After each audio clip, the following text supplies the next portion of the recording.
एहीपरि आमर ट्रेडिशनल दंड यात्रा देखिया हेले गंजाम तो स्पेशल आसवाक ही पड़ो।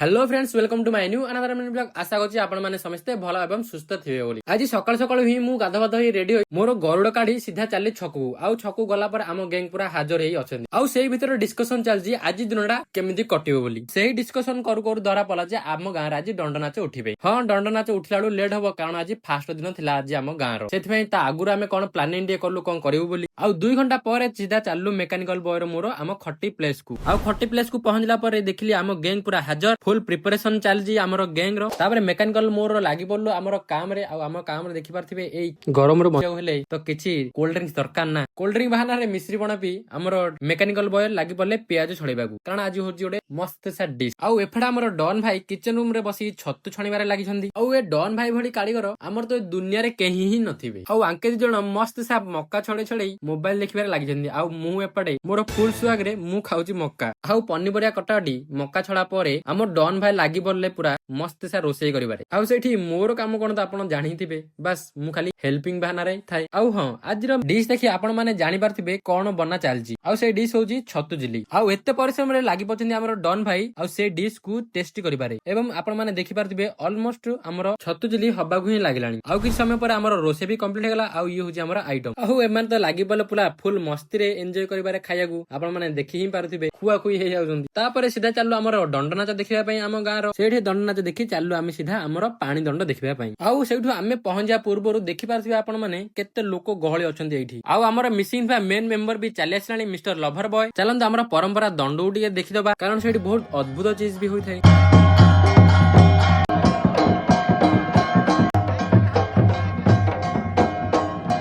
आपण मानु जदि वीडियो भल लागियो लाइक कमेंट शेयर करबे। देखाबा आउडे न्यू ब्लॉग रे। जय जगन्नाथ।